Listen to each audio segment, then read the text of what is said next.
Hello दोस्तों, कैसे हैं आप सभी। आई होप कि सभी अच्छे होंगे दोस्तों और अच्छे से पढ़ाई कर रहे हों। आप सभी का स्वागत है हमारे YouTube channel legal knowledge by MS में। तो दोस्तों, हमारी जो संविधान के पेपर की जो तैयारी चल रही थी, उसकी जो सीरीज़ थी, उसका हम नेक्स्ट लॉन्ग क्वेश्चन लेकर के आ गए हैं, चौथा लॉन्ग क्वेश्चन। ठीक है, तो चलिए जल्दी से स्टार्ट करते हैं। इससे पहले हमने मोस्टली सारा पेपर जो है वो सॉल्व करा दिया है। एक और इसके बाद में एक और क्वेश्चन है, 2 क्वेश्चन रह गए हैं। ठीक है, आप उन बाकी सभी क्वेश्चनों को हमारी वीडियो के डिस्क्रिप्शन में वो मिल जाएगा, वहाँ से देख लीजिए। अन्यथा हमारे चैनल की प्लेलिस्ट में जाकर के, जो संविधान वाली प्लेलिस्ट है, उसमें जाकर के सारे पेपर से रिलेटेड जितने भी इंपॉर्टेंट क्वेश्चन है वहाँ पर सभी उनकी एक्सप्लेनेशन मिल जाएगी। ठीक है दोस्तों, चलिए तो स्टार्ट करते हैं इस क्वेश्चन को। सभी नोटबुक और पेन लेकर के रेडी हो जाइए। Let's start. देखिए, क्वेश्चन हमने यहाँ पर दिया है कि भारतीय संविधान लगभग अर्धसंघीय शासन पद्धति की स्थापना करता है। अर्ध शासन पद्धति की स्थापना करता है। एक एकात्मक राज्य जिसमें संघात्मक तत्व सहायक रूप में है, ना कि एक संघात्मक राज्य जिसमें एकात्मक तत्व सहायक कहे जा सकते हैं। इस तरह से क्वेश्चन आ सकता है। ठीक है, और उसके अलावा ये क्वेश्चन को दूसरे रूप में भी हमसे पूछा जा सकता है कि भारतीय संविधान प्राकृतिक रूप में नहीं संघात्मक है, नहीं एकात्मक, बल्कि यह अर्ध संघात्मक है। संघात्मक सिद्धांत क्या है, विवेचना कीजिए। संघात्मक एवं एकात्मक संविधान में क्या अंतर है। इस तरह से दोनों तरह से इस क्वेश्चन को पूछा जा सकता है। हो सकता है कि संघात्मक, अर्धसंघात्मक और एकात्मक, इनको किसी और रूप में भी वो पूछ सके। ठीक है, तो अगर एग्जाम में ऐसे क्वेश्चन किसी और रूप में भी आते हैं तो आपको घबराने की बात बिल्कुल नहीं है दोस्तों, क्योंकि जो हमने क्वेश्चन बनाया है वो मास्टर क्वेश्चन है और इन तीनों से ही रिलेटेड है। ठीक है, तो चलिए स्टार्ट करते हैं आंसर। देखिए, सबसे पहले हम ये जानने की कोशिश करेंगे नहीं, जान ही लेंगे कि संघीय सिद्धांत क्या है। देखिए, व्हाट इज फेडरल प्रिंसिपल्स। देखिए, संघीय सिद्धांत संघ और विभिन्न राज्यों की सरकारों की ओर संकेत करता है। संघात्मक संविधान के अंतर्गत एक केंद्रीय सरकार तथा कुछ क्षेत्रीय सरकारें होती हैं। एक संघ में सामान्य सरकारों को संघ या केंद्रीय सरकार द्वारा बहुत सी क्षेत्रीय सरकारों को इकाई, यूनिट्स या फिर कैटन या राज्य कहते हैं। प्रोफेसर केसी शेयर के अनुसार संघीय सरकारें अपने अपने क्षेत्र में स्वतंत्र रहती हैं और साथ ही एक दूसरे की सहयोगी होती हैं या सहयोग करती हैं, न कि एक दूसरे के अधीन करती हैं। ठीक है, तो देखिए यहाँ पर इसने कहा गया कि जो संघ है, ठीक है, वो विभिन्न राज्यों की तरफ, जो विभिन्न राज्यों की सरकार है उसकी तरफ इशारा करता है।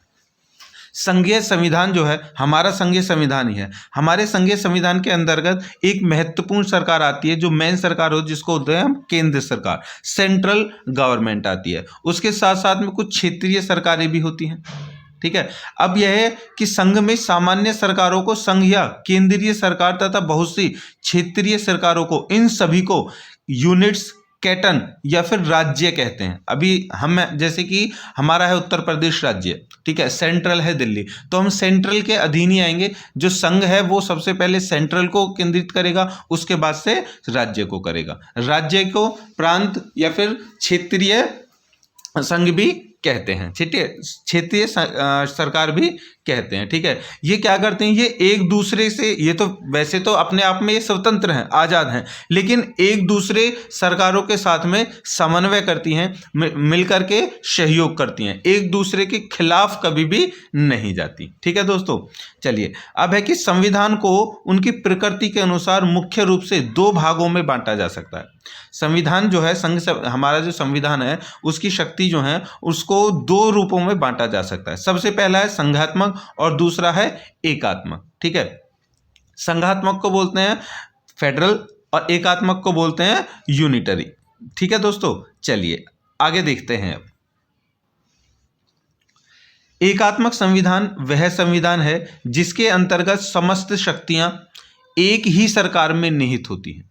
ध्यान रखिए, एकात्मक संविधान वह संविधान है जिसके अंतर्गत सारी जो शक्तियां हैं वो एक ही सरकार में निहित होती हैं, जो प्राय केंद्र सरकार कहलाती हैं, सेंट्रल गवर्नमेंट कहलाती हैं। इसमें प्रांतों को केंद्रीय सरकार के अधीन रहना पड़ता है। मतलब कि जो स्टेट्स हैं वो केंद्र सरकार के अधीन रहेंगे और उन्हीं के इशारों पर चलेंगे। संघ जो है वो केंद्र को सपोर्ट करेगा, मतलब कि जैसे संघ, ठीक है, संघ के नीचे रहेगा केंद्र, केंद्र सरकार रहेगी और केंद्र सरकार के नीचे रहेगी राज्य सरकार। तो इस जो फेडरल सिस्टम है, ये शक्तियों का जो बंटवारा है, इसको बोलेंगे हम एकात्मक संघ।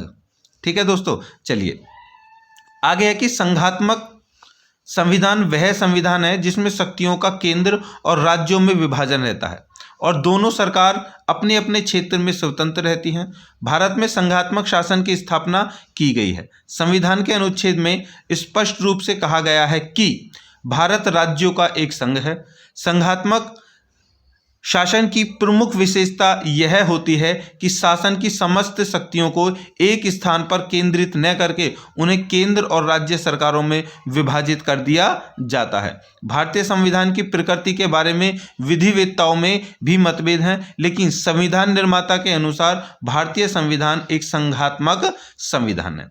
ठीक है दोस्तों, अब इसने कहा है, देखिए संघात्मक संविधान वो होता है जिसकी शक्तियां जो है पूर्ण रूप से केंद्र के ऊपर डिपेंड करती हैं और केंद्र उनको राज्यों में बांट देता है। ठीक है, और तब इस तरह से जो फेडरल सिस्टम है वो चलता है। ठीक है दोस्तों, चलिए आगे चलते हैं।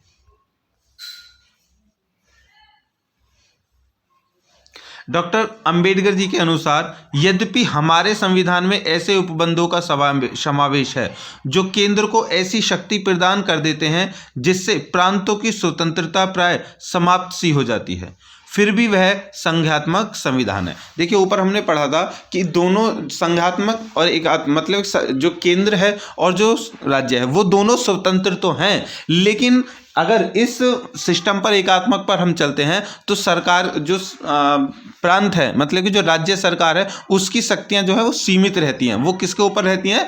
केंद्र के ऊपर रहती हैं, ये कहा गया है। लेकिन फिर भी जो हमारा संविधान है वो संघात्मक संविधान है। ठीक है, भारतीय संविधान की प्रकृति क्या है? इसमें विधिवेत्ताओं का आपस में हमेशा मतभेद रहे हैं। कुछ विधिवेत्ताओं का कहना है कि भारतीय संविधान एकात्मक है और कुछ का कहना है कि भारतीय संविधान संघात्मक है। मतलब कि जब दोनों की पुष्टि की जाती है तो विधिवेत्ता जो है हमारे वो ये पता लगाते हैं कि हमारा संविधान कैसा है, तो वो पता लगाते हैं। कुछ कहते हैं कि ये एकात्मक है और कुछ कहते हैं ये संघात्मक है। मतलब कि ये मत पूर्ण रूप से स्पष्ट नहीं है, ठीक है, कि ये संघात्मक है, लेकिन फिर भी ये संघात्मक है क्योंकि डॉक्टर BR अम्बेडकर जी इसको बताते हैं। अब है आगे कि जेनिंग्स के मतानुसार संविधान एक ऐसा संघ है जिसमें केंद्रीकरण की सशक्त प्रवृत्ति है। केंद्रीकरण की सशक्त प्रवृत्ति है। संविधान संघात्मक है या नहीं, इसके लिए हम इसके आवश्यक तत्वों को जान लेते हैं। देखिए जो विधिवेत्ताओं ने खोज किए हैं जिनके अनुसार वो कहते हैं कि संघात्मक है या फिर एकात्मक, उन्हीं को हम भी एक बार पढ़ लेते हैं, जान लेते हैं। ठीक है, ताकि हमें पता चल जाएगा हमारा संविधान पूर्ण रूप से क्या है। देखिए एक संविधान को संघात्मक कहलाने के लिए उसमें निम्नलिखित तत्वों का होना आवश्यक है। हम अगर किसी भी संविधान को संघात्मक कहेंगे तो उसमें ये तत्व होने जरूरी हैं, जिनमें सबसे पहला है शक्तियों का विभाजन। बिल्कुल सही है, शक्तियों का विभाजन हमारे जो संविधान है उसमें है। फेडरल सिस्टम बिल्कुल है। दूसरा है संविधान की सर्वोपरिता, संविधान ही सर्वोपरि है, उसी को फॉलो किया जाएगा, ये भी है। तीसरा है लिखित संविधान। हमारा जो संविधान है वो लिखित संविधान है और दुनिया का सबसे सशक्त और सबसे बड़ा संविधान है। चौथा है संविधान की अपरिवर्तनशीलता। बिल्कुल सही बात है, हमारे संविधान में संशोधन होते रहते हैं, तो उस मत से हम कह सकते हैं कि हमारा जो संविधान है वो परिवर्तनशील भी है। आगे है न्यायपालिका का प्राधिकार। अंत में कितना भी हो जाए, कुछ भी हो, लेकिन बाद में जो न्यायपालिका जो न्याय करती है वही सर्वमान्य होता है। ये भी हमारे जो संविधान में है वर्णित है। तो इस आधार पर हम यहाँ तो कह सकते हैं कि हमारा संविधान क्या है? संघात्मक है। ठीक है दोस्तों, चलिए आगे चलते हैं। उपयुक्त सभी आवश्यक तत्व भारतीय संविधान में विद्यमान है। यह दोहरी राज्य पद्धति की स्थापना करता है। केंद्रीय सरकार और राज्य सरकार, केंद्रीय एवं राज्य शक्तियों का विभाजन है। प्रत्येक सरकार अपने अपने क्षेत्र में सर्वोपरि है और सहयोगी भी है। भारतीय संविधान लिखित संविधान है और देश की सर्वोपरि विधि भी है। देखिए, जो उपयुक्त आवश्यक तत्वों पर हम कह सकते हैं कि जो फेडरल सिस्टम है, मतलब कि जो संघ की जो संविधान की शक्तियों का जो बंटवारा है वो केंद्र और फिर राज्य सरकारों में होता है। ठीक है, उसके बाद भी राज्य सरकारों से भी नीचे जो सरकारें होती रहती हैं उनमें चलता रहता है, तो इसका बंटवारा तो है। उसके बाद में ये कहा जा सकता है कि संविधान लिखित भी है और सबसे बड़ा है। तो हमारा जो संविधान है वो संघीय संविधान है। जो उपबंध संघीय व्यवस्था से जुड़े हुए हैं राज्य सरकार की सहमति के बिना बदला नहीं जा सकता। संविधान की सर्वोपरिता, संरक्षण व निर्वाचन के लिए एक स्वतंत्र न्यायपालिका की स्थापना की गई है। देखिए, कोई भी उपबंध है संघीय व्यवस्था से जो जुड़ा हुआ है उसको राज्य सरकार की सहमति के बिना बदला नहीं जा सकता, और ये बहुत बड़ी बात है। ठीक है, उसमें संविधान की सर्वोपरि यह भी बात है कि उसके लिए न्यायपालिका भी है। अगर कोई इन नियमों को कुछ करता है या फिर अदल बदल करता है, कोई अपनी शक्तियों का दुरुपयोग करता है, तो न्यायपालिका है न्याय करने के लिए। ठीक है दोस्तों, आगे है कि भारतीय संविधान में संघात्मक संविधान के साथ ही एकात्मक संविधान के भी लक्षण पाए जाते हैं। देखिए, अब तक हमने यहाँ पर जान लिया है कि हमारा जो संविधान है वो संघात्मक है, लेकिन अब हम जानेंगे कि उसमें एकात्मक जो संघ है उसके भी कुछ तत्व पाए जाते हैं। कैसे, देखिए, इसको थोड़ा ऊपर कर लेते हैं पहले। हाँ, आपात स्थिति में राष्ट्रपति राज्य की वित्तीय शक्तियों का नियंत्रण करता है। देखिए, आपने देखा होगा कि जब मुख्यमंत्री के ऊपर कोई प्रॉब्लम आ जाती है तो वो केंद्र सरकार के अधीन आ जाता है, और केंद्र सरकार में भी अगर ऐसा है कि वहां पर भी उनके जो मुख्यमंत्री है उनके लिए कुछ प्रॉब्लम चल रही है, तो फिर उसका जो शासन कौन करता है, उसका जो पदाधिकारी वो राष्ट्रपति हो जाता है। दूसरा कि राज्य के द्वारा राज्यपाल की नियुक्ति राष्ट्रपति द्वारा की जाती है। देखिए, मुख्यमंत्री, उप मुख्यमंत्री जो होता है वो राज्यपाल होता है, और उसकी नियुक्ति कौन करता है, उसकी नियुक्ति तो राष्ट्रपति करता है। और मुख्यमंत्री नहीं होगा तो राज्य का मुख्यमंत्री नहीं होगा तो उसकी भागदौड़ कौन संभालेगा, राज्यपाल संभालेगा। और राज्यपाल किसके अधीन है, वो राष्ट्रपति के अधीन है। तो इन दोनों तत्वों से कह सकते हैं कि एकात्मक संघ है। आगे, केंद्र अखिल भारतीय सेनाओं के माध्यम से राज्यों के प्रशासन पर नियंत्रण करता है। मतलब कि अखिल भारतीय जो सेनाएं हैं उनके माध्यम से ही उन पर क्या करता है, नियंत्रण करता है। प्रशासन मतलब पुलिस व्यवस्था जो होती है वो किसके अधीन होती है, वो अखिल भारतीय सेनाओं में वर्णित है। आगे है कि संसद राज्यों की सीमा, क्षेत्र व नाम से परिवर्तन कर सकती है। अब इसमें कह रहा है कि राज्यों की जो सीमा, क्षेत्र कुछ भी है उनको अगर चेंज करना होगा तो वो संसद ही कर सकती है। आगे है कि भारतीय संविधान संघात्मक एवं एकात्मक दोनों का समावेश है, लेकिन आपातकालीन या संकट काल में एकात्मक रूप लेकर भारतीय संविधान की सर्वोपरि शक्ति का प्रदर्शन करता है। देखिए, वैसे तो हमारा जो संविधान है वो संघात्मक है, लेकिन जब कभी मुख्यमंत्री जो राज्य पर आपातकाल होता है तो वो उसमें आ जाती है, राष्ट्रपति के अधीन आती है, और केंद्र सरकार में जब कोई आपातकालीन हो जाती है तो भी राष्ट्रपति के। तो इस तरह से हम कह सकते हैं कि एकात्मक संघात्मक, एकात्मक जो संघ है उसके भी इसमें मौलिक गुण है या फिर तत्व हैं, और इसी के आधार पर हम कह सकते हैं कि इसमें हमारा जो संविधान है वो संघ के ऊपर तो डिपेंड है, संघात्मक है, लेकिन उसमें आपातकालीन जब होता है तो तब वो एकात्मक बन जाता है, और ये संविधान की शक्ति का सबसे बड़ा प्रदर्शन है, और ये उसकी बहुत अच्छे गुण भी हैं। ठीक है दोस्तों, चलिए आगे चलते हैं।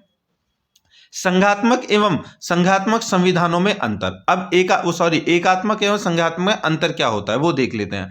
Difference between unitary and federal constitution.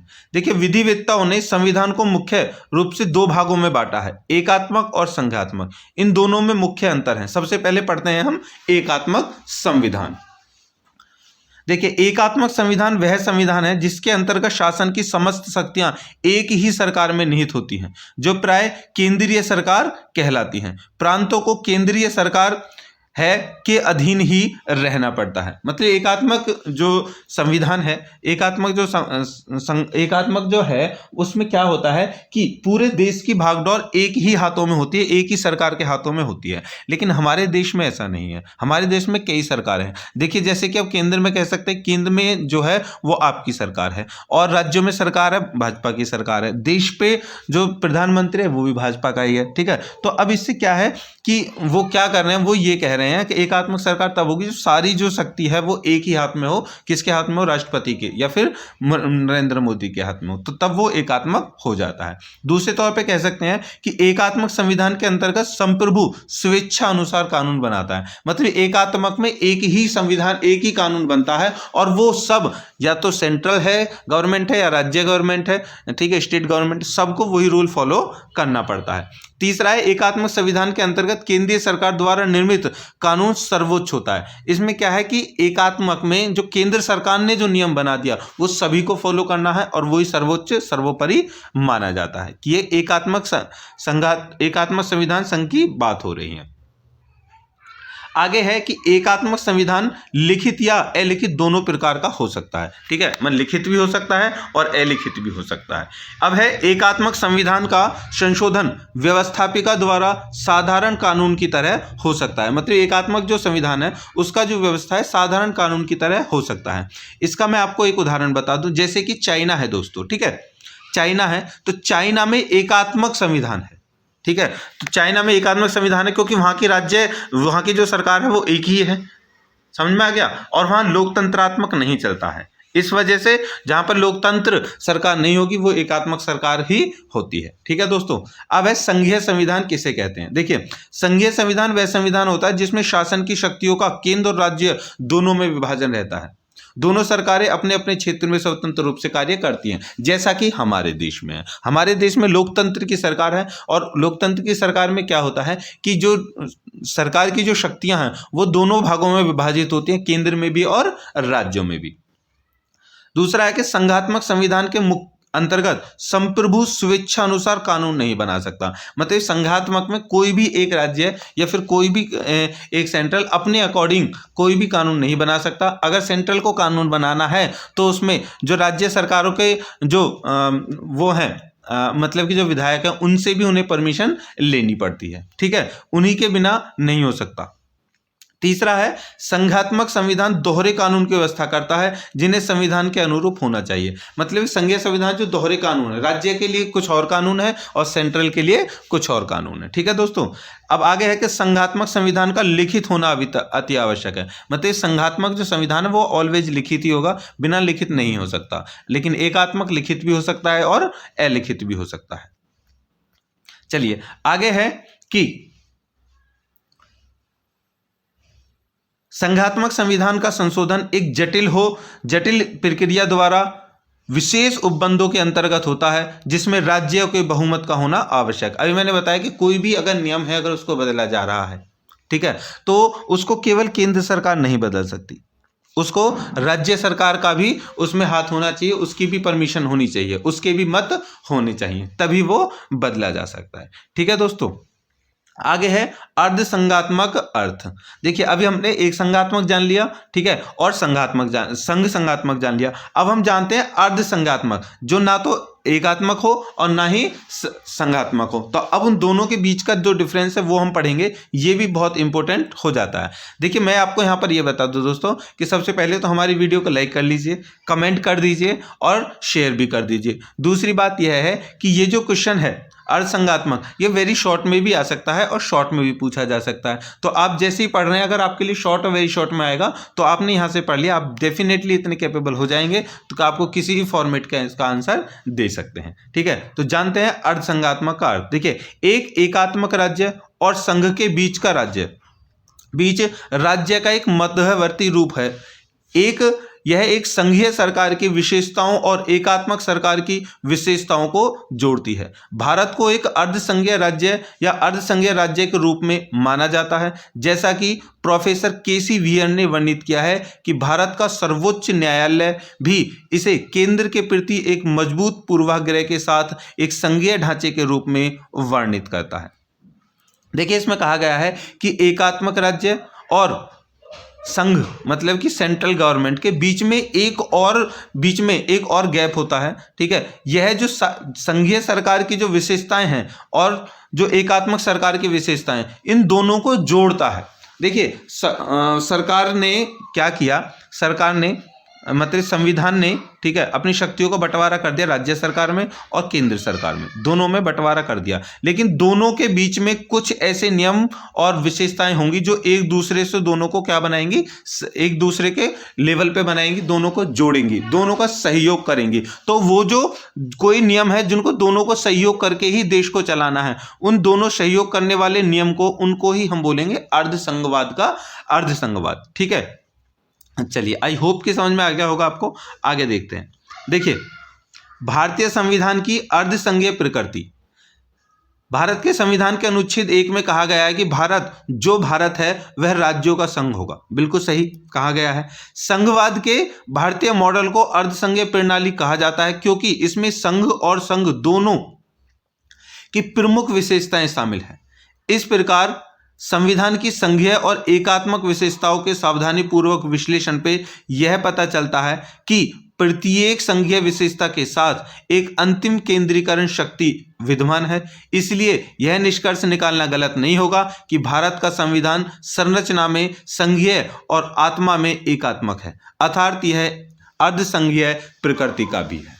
ठीक है दोस्तों, मतलब कि जहां पर दोनों आपस में एक दूसरे के साथ में सहयोग करेंगे, उन नियमों को, उन जो विधियां हैं उनको जब आगे ले जाया जाएगा तो दोनों को साथ में रहकर ही काम करना पड़ेगा, नहीं तो हमारा जो देश का शासन है वो ठीक नहीं चलेगा। अब वो जो करने की जो नियम है उनको ही हम बोल सकते हैं कि ये अर्धसंघीय प्रकृति के भी हैं।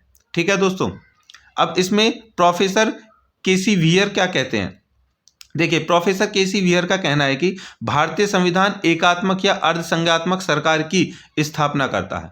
अतः केसी वियर का मत है कि भारतीय संविधान लगभग अर्धसंघीय शासन पद्धति की स्थापना करता है। मतलब कि या तो देखिए, उनका कहने का मतलब या तो ये संघात्मक होता या एकात्मक होता, लेकिन अगर दोनों इसमें वर्णित हैं, अगर दोनों हैं तो दोनों को हम ना तो एकात्मक कहेंगे ना संघात्मक, हम यहाँ पर इसको कहेंगे अर्धसंघात्मक, कि आधा ये संघात्मक है और आधा एकात्मक है। तो बीच की कड़ी को यहाँ पर पॉइंट कर रहे हैं कौन, केसी वियर जी।